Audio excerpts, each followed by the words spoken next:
Welcome to our deep dive. Today we're tackling guerrilla warfare. A fascinating topic. We've got two sources for this one. Okay. First up, FMFRP 1225, The Guerrilla and How to Fight Him. Right. It's a military text all about counterinsurgency. Makes sense. Our second source is a bit of a mystery for now, Ooh, intriguing. but it'll add a really interesting angle to our conversation, I promise. Looking forward to it. So by the end of this deep dive, Yeah. you'll have a solid grasp of how guerrilla warfare works. Oh. Its strengths, weaknesses, Right. and the conditions that make it possible in the first place. Perfect. And we'll bring in some compelling historical examples Oh, absolutely. to really bring these concepts to life. Yeah, I love that. So let's start with a name that's almost synonymous with guerrilla warfare. Okay. Mao Zedong. Of course. Mao's philosophy of protracted warfare. Right. It's key to understanding how a lot of these groups operate. Yeah. And his three-stage approach is particularly interesting. Strategic defensive, where the focus is on surviving and wearing down the enemy. Right. Stalemate, Okay. where they build strength and chip away at the enemy's morale. Got it. And then finally, strategic offensive, Okay. where they shift to a more conventional type of warfare Right. for that decisive victory. So it's like a carefully orchestrated crescendo, Yeah. starting small and gradually building to a powerful climax. Exactly. But Mao wasn't just about military strategy, Right. right? There was a strong political element to his thinking, too. Absolutely. Okay. One of Mao's core beliefs Yeah. was that a war can't be lost if the leadership is capable Okay. and the struggle continues long enough. Interesting. He understood that time can be a powerful weapon Right. for guerrilla forces. For sure. And for him, the people were the foundation of the army's strength. Yeah. Winning the support of the masses Okay. was vital. It makes a lot of sense. It's not just about firepower. It's about having the people on your side, Yes. believing in your cause, Uh-huh. and actively supporting your efforts. Absolutely. Which leads to something our second source highlights. Okay. The idea that certain conditions Yeah. can make a region particularly susceptible Okay. to guerrilla warfare. I see what you mean. Right. Like, think about it. Yeah. An unpopular government Uh-huh. creates fertile ground for resentment and rebellion. Makes sense. And you couple that with terrain that favors guerrilla tactics, Okay. like mountains, Right. jungles, Yeah. swamps. Got it. And you have the perfect recipe for this type of conflict to emerge. It's like those environments provide natural cover. Right. And they make it difficult for traditional armies to operate effectively. Absolutely. It's almost like the landscape itself becomes an ally Yeah, that's a great way to put it. for the guerrillas. But even with favorable terrain, Uh-huh. guerrilla movements need outside help. Okay, so they need support Right. from other countries. Could be support from neighboring countries Yeah. or sympathetic powers, Right. providing resources, training, Uh-huh. or even safe havens. Makes sense. But perhaps even more importantly, Okay. they need the support of the local population. Yeah. Without it, they just can't sustain a long-term campaign. So it all circles back to the people again. It does. If the guerrillas can win their trust, Uh-huh. provide essential services, Right. convince them that they're fighting for their interests, Yeah, they gain a huge advantage. absolutely. But how does all this play out in real-world conflicts? Well, let's take a look at the Greek Civil War. Okay. Lasted from 1946 to 1949. Right. This clash between the Greek government Yeah. and the communist-backed Democratic Army. Uh-huh. It offers a perfect example of how difficult it is to fight a people's war. What made this conflict so challenging? The mountainous terrain of Greece played a huge role, providing the Democratic Army with natural cover Right. and allowing them to use hit-and-run tactics effectively. Got it. But what really stands out Yeah. is how this war blurred the lines Okay. between civilians Uh-huh. and combatants. Right. It made it incredibly difficult for the government forces Okay. to distinguish between the two. Wow. Yeah, it's like trying to separate water from a sponge. Yeah. How do you fight an enemy that is embedded Right. within the very population you're trying to protect? Exactly. So what happened in the end? Well, the Democratic Army, Yeah. while mobile, Uh-huh. enjoying some local support, Okay. they lacked heavy weaponry Right. and relied heavily on external supplies. I see. The government, Yeah. backed by British and American aid, they were ultimately able to cut off those supply lines Okay. and regain control. So even with popular support Right. and tactical advantages, Yeah. the Democratic Army's reliance on outside help proved to be their downfall. It did. It's a powerful lesson in the importance of logistics For sure. and self-sufficiency in guerrilla warfare. Absolutely. Now let's shift our focus to Southeast Asia Okay. and examine the Malayan Emergency, All right. which lasted from 1948 to 1960. Got it. This conflict offers some valuable insights Okay. into how to effectively combat a guerrilla insurgency. What made the British approach in Malaya so effective? Their strategy, Yeah. known as framework operations, Okay. involved a highly coordinated effort, Okay, so it was a multi-pronged approach. right between the military, the police, and civilian authorities. Okay. They aimed to isolate the guerrillas, Okay. both physically Wow. and psychologically. How did they go about isolating the guerrillas? Cutting off supply lines was critical. Makes sense. They implemented food denial programs, Right. restricting access to essential supplies. Okay. But equally important was Mhm. winning the support of the population Right. by providing services, promoting development, Okay. and exposing the brutality of the insurgents. So it sounds like a classic Hearts and Minds campaign. Exactly. By showing the people a better alternative, Yeah. they were able to erode the guerrillas' support base Huh. and ultimately bring the insurgency to an end. Precisely. Yeah. Now let's move on to another pivotal conflict in Southeast Asia, Okay. the First Indochina War, All right. which raged from 1946 to 1954. Got it. This war, fought between the Viet Minh Yeah. and the French, Mm-hmm. showcases how a guerrilla force can adapt Okay. and eventually overcome a much larger, better-equipped enemy. This is where Ho Chi Minh and General Giap come into play, right? Absolutely. They were masters at using guerrilla tactics to their advantage. The Viet Minh, utilizing the dense jungle terrain Right. and drawing on the support of the population, Yeah. were a formidable force. For sure. They started with small-scale ambushes and raids, Uh-huh. but as they gained strength and experience, they were able to engage in larger, Yeah. more conventional battles. And that culminated in the Battle of Dien Bien Phu in 1954, Exactly. which was a decisive victory for the Viet Minh Yes. and essentially forced the French to withdraw from Indochina. Dien Bien Phu was a remarkable feat of military strategy, Yeah.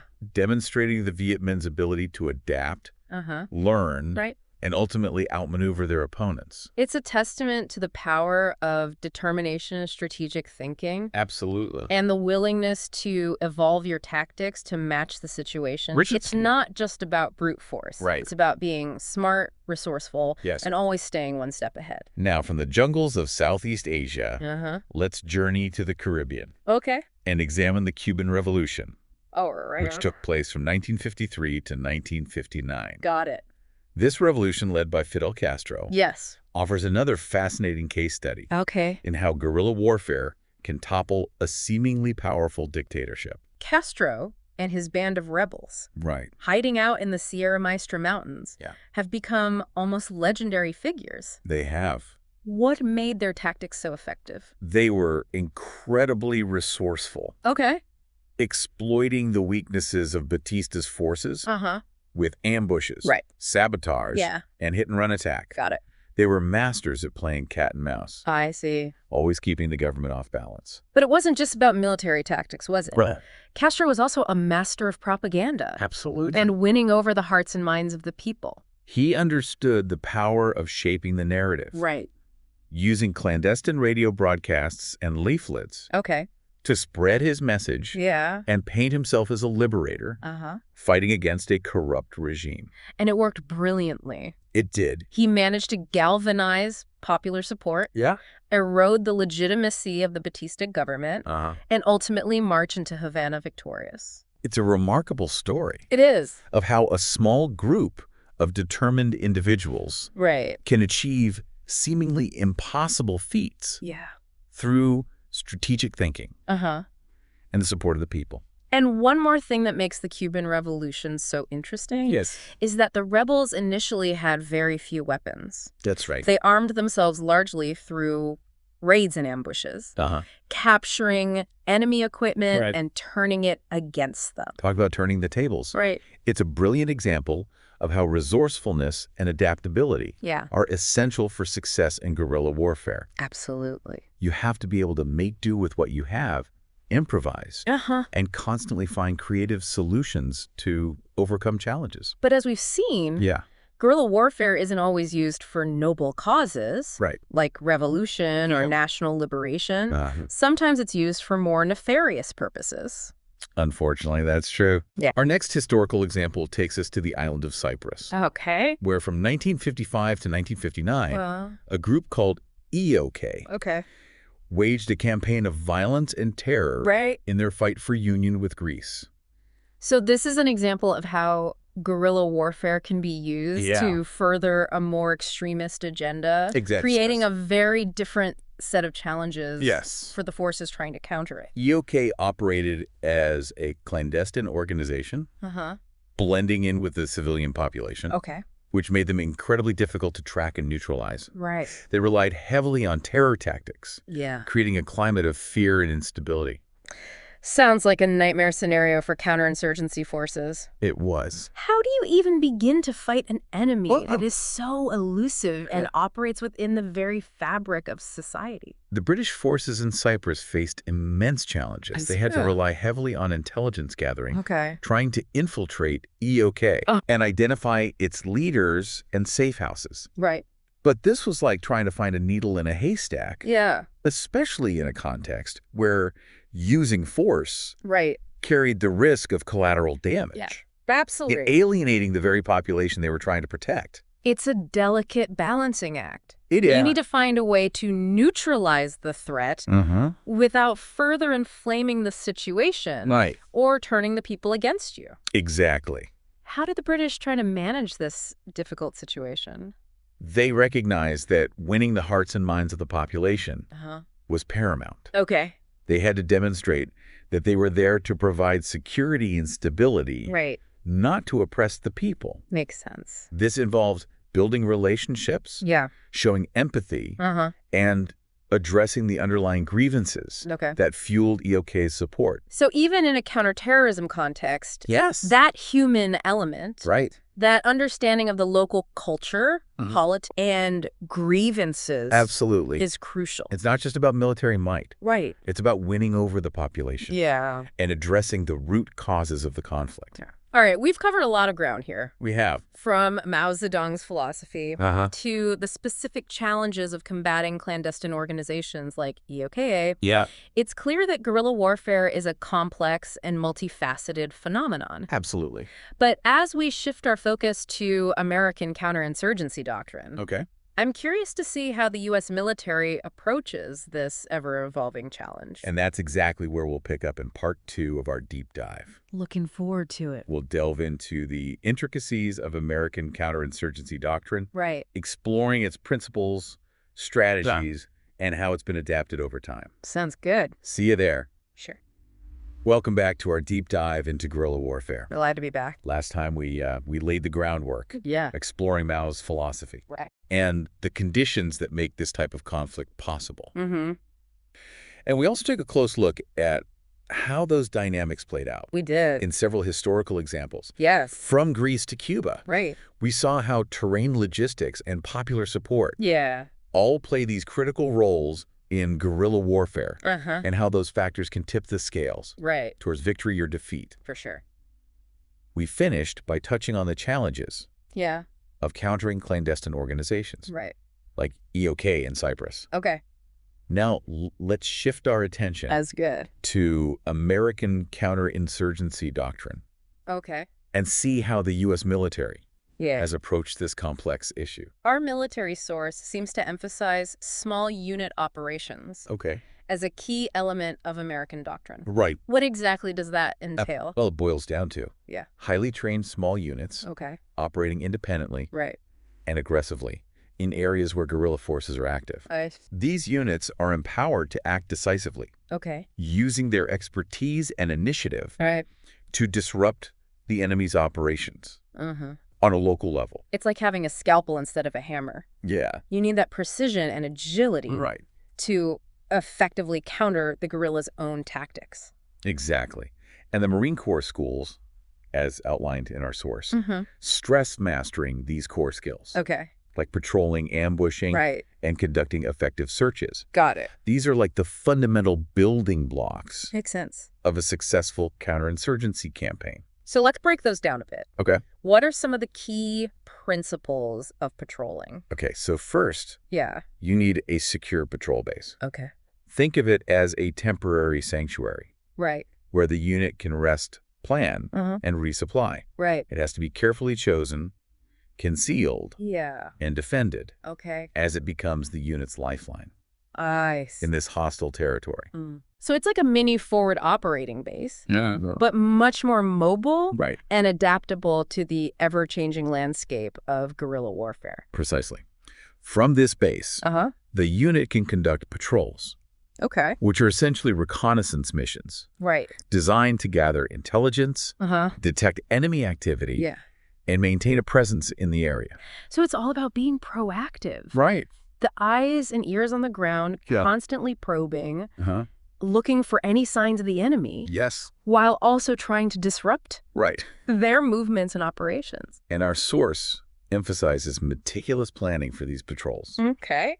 The patrol leader has to consider the enemy's capabilities, the terrain, the time available, and, of course, the safety of their unit. Of course. Every detail matters. It sounds like a lot of pressure rests on the shoulders. It does. Of the patrol leader. Yes. They need a blend of tactical thinking, adaptability, and leadership skills. Absolutely. To make the right decisions in a high-pressure environment. Another critical element of American counterinsurgency doctrine is the use of ambushes. Right. These can inflict casualties on the enemy, capture weapons and supplies, disrupt their operations, all while having a significant psychological impact. The fear of being ambushed can be incredibly demoralizing. It can. It makes the enemy hesitant to move. Right. Erodes their control over the population and creates a constant sense of unease and uncertainty. Right. Our military source offers detailed guidance on planning and executing ambushes. All right.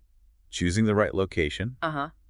Setting the trap carefully. Right. Ensuring clear lines of fire. And maintaining absolute secrecy. Got it. Are all crucial elements. It sounds like a delicate operation. It is. Requiring incredible patience, discipline, and attention to detail. Absolutely. Any mistakes could have disastrous consequences. And our source distinguishes between hasty ambushes, which are set up quickly in response to an opportunity. Right. And deliberate ambushes, which are planned in advance. I see. And involve a higher level of coordination. So you need to be able to think on your feet, react swiftly to a developing situation, but also possess the strategic foresight to plan those more complex operations. Exactly. Now, beyond ambushes, effective searches are also crucial. Okay. These could involve searching individuals, vehicles, buildings, or even entire villages. Wow, okay. For weapon supplies. Right. Or any indication of enemy activity. I imagine those searches have to be conducted very carefully. They do. Respecting the rights of the local population and avoiding any actions that could alienate them. Absolutely. The source stresses tact and respect when conducting searches. Right. They recommend a frisk search for individuals, which is a quick pat-down to check for weapons.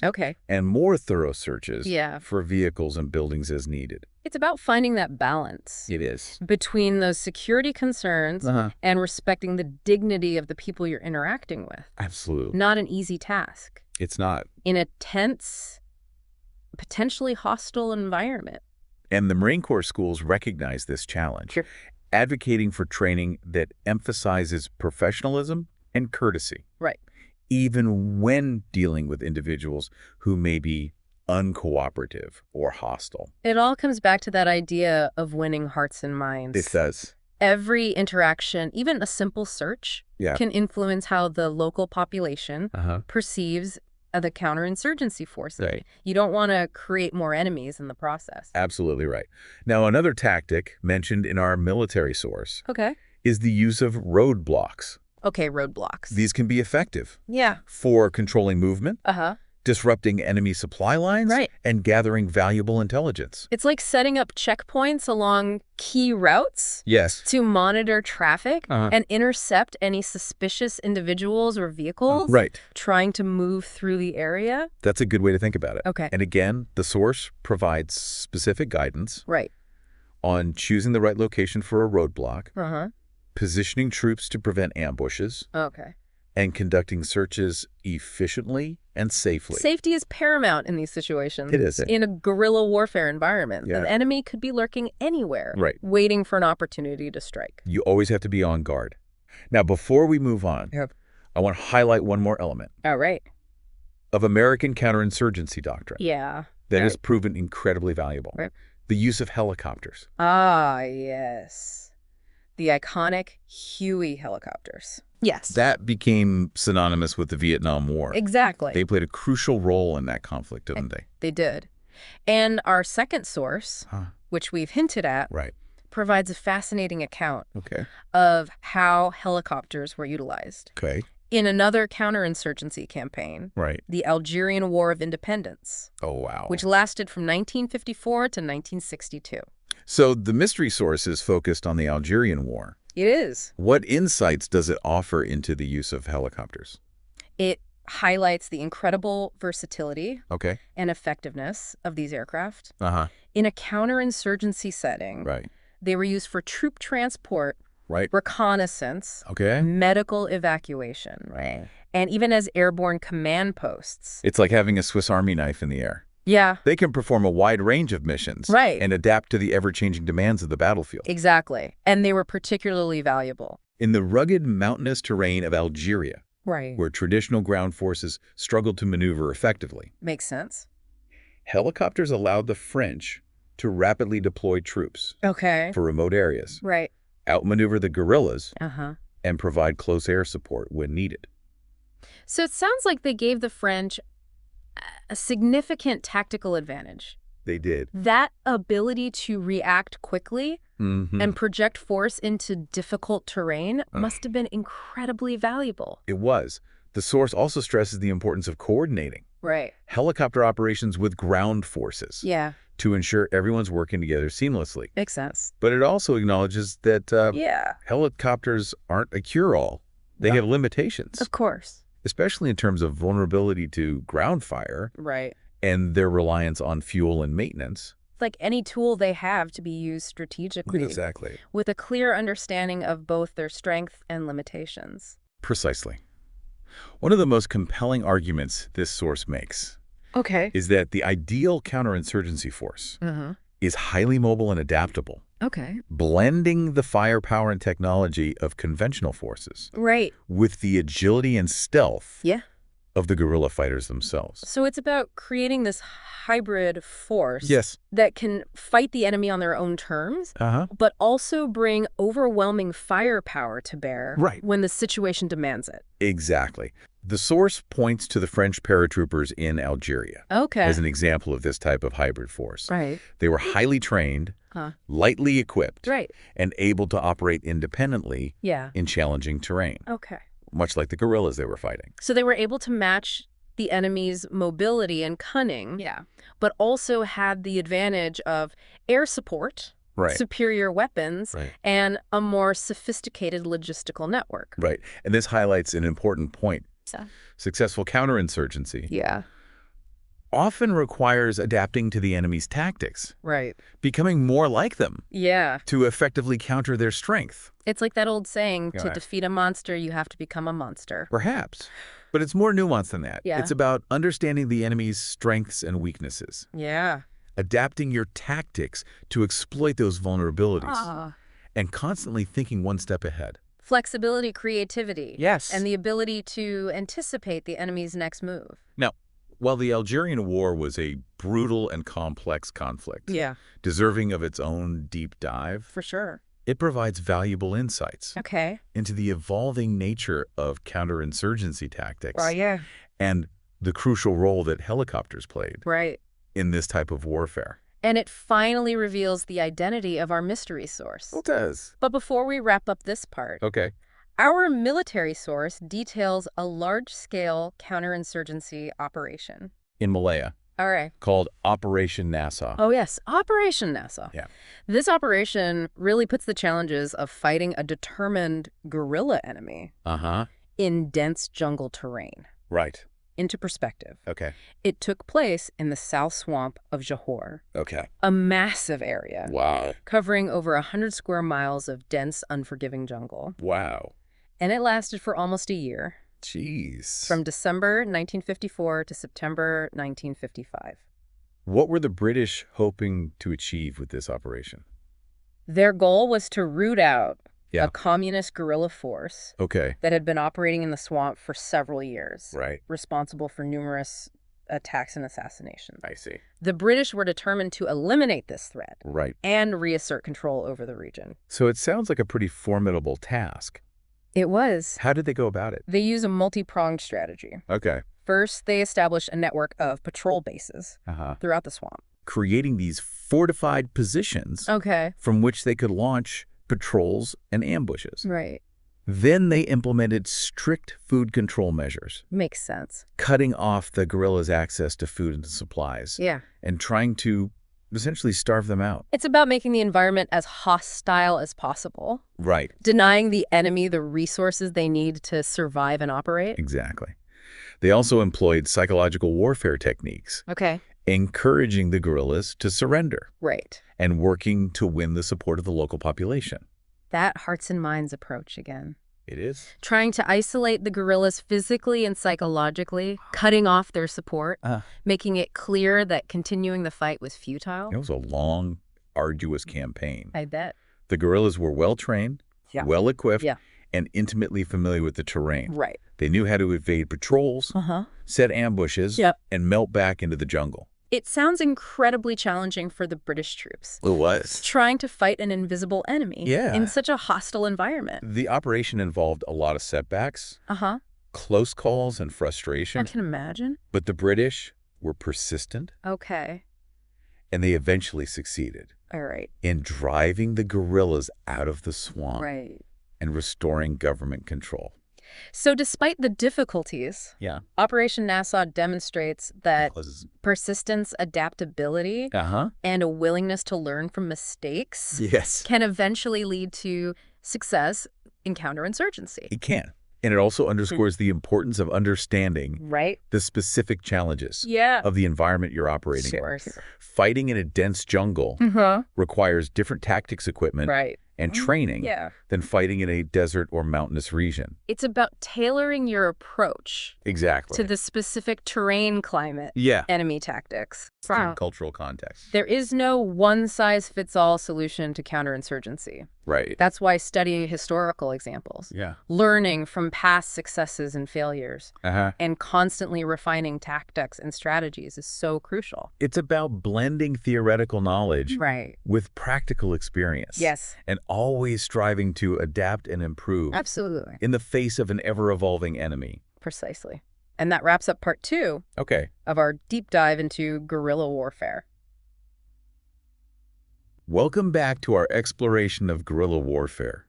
We've covered a lot of ground, from the theories of Mao Zedong to the intricacies of American counterinsurgency doctrine. And we've seen how those concepts play out in real-world conflicts. From the mountains of Greece to the jungles of Southeast Asia, each historical example has underscored the complex and evolving nature of this type of warfare. Right.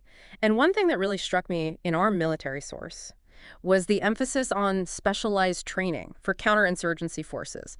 They argue that traditional military training just isn't enough to effectively combat a guerrilla enemy.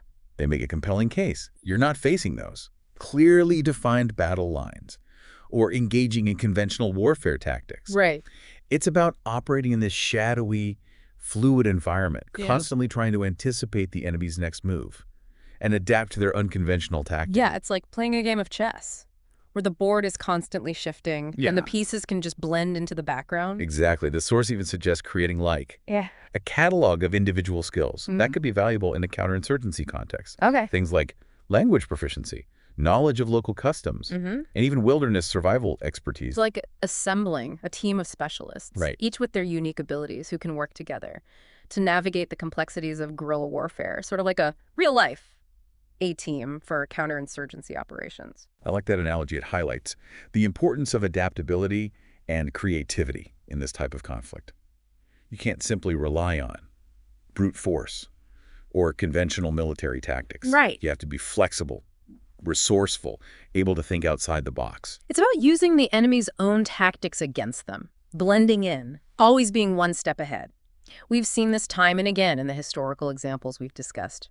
From the Viet Minh in Indochina to Castro's rebels in Cuba. Precisely. And this leads to another point raised in our military source, the need to constantly update training and doctrine to reflect the changing nature of guerrilla warfare. They even suggest creating a new Small Wars manual to better address the unique challenges of this type of conflict. So it's a recognition that the old playbooks might not be enough. The nature of war is constantly evolving. Right. And counterinsurgency tactics need to keep pace with those changes.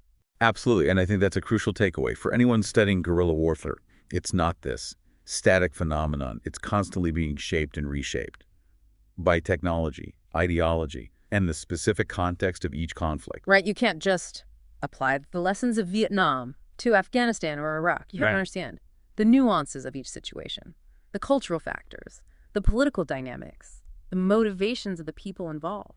And that's where things get really complicated. As we've seen, guerrilla warfare is often deeply intertwined with political ideologies, nationalist aspirations, social grievances. It's not just about achieving military objectives. It's about winning over the population, undermining the legitimacy of the existing government, and controlling the narrative of the conflict. It's about hearts and minds. And that's a battle that requires a much more nuanced and sophisticated approach than simply deploying troops or relying on overwhelming firepower. You're absolutely right. It demands patience, cultural sensitivity, and a willingness to engage with the local population, to understand their concerns, address their needs. It's about building trust and demonstrating that you're there to help, not to harm. That requires a whole different set of skills and a different mindset than traditional military training often provides. Now, as we wrap up this deep dive, I want to leave you with a final thought-provoking question to ponder. Okay, I'm all ears. How has technology, particularly the internet and social media, impacted the nature of guerrilla warfare in the 21st century? That's a great question. We've focused a lot on those historical examples, but the world has changed drastically in recent decades.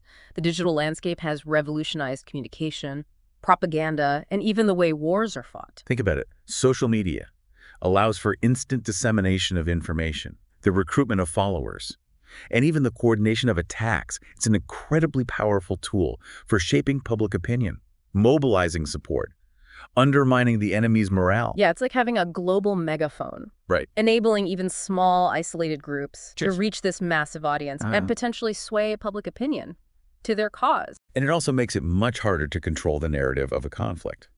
Traditional media outlets no longer have a monopoly on information. Right. And anyone with a smartphone can become a citizen journalist, broadcasting their perspective to the world. It creates this much more fragmented and chaotic information environment, making it incredibly difficult for governments and military forces to effectively counter the enemy's propaganda or build their own persuasive narratives. A whole new battleground. And we're still trying to figure out the rules of engagement in this digital landscape. So that's something for you, our listener, to consider as we conclude this deep dive. How has the digital age transformed the nature of guerrilla warfare? How do you fight an enemy that operates in the shadows of the internet, using social media as their weapon of choice? It's a complex question with no easy answers, but it's a question we must grapple with if we want to understand the evolving nature of conflict in the 21st century. Well said. It's been a fascinating journey, exploring the history, tactics, and evolving nature of guerrilla warfare. We've covered a lot of ground, and I hope this deep dive has provided you with valuable insights and a deeper understanding of this complex and ever-relevant form of conflict. And remember, the study of guerrilla warfare is an ongoing process. There's always more to learn, more perspectives to consider, and new challenges emerging every day. So keep exploring, keep asking questions, and keep diving deep. Thanks for joining us.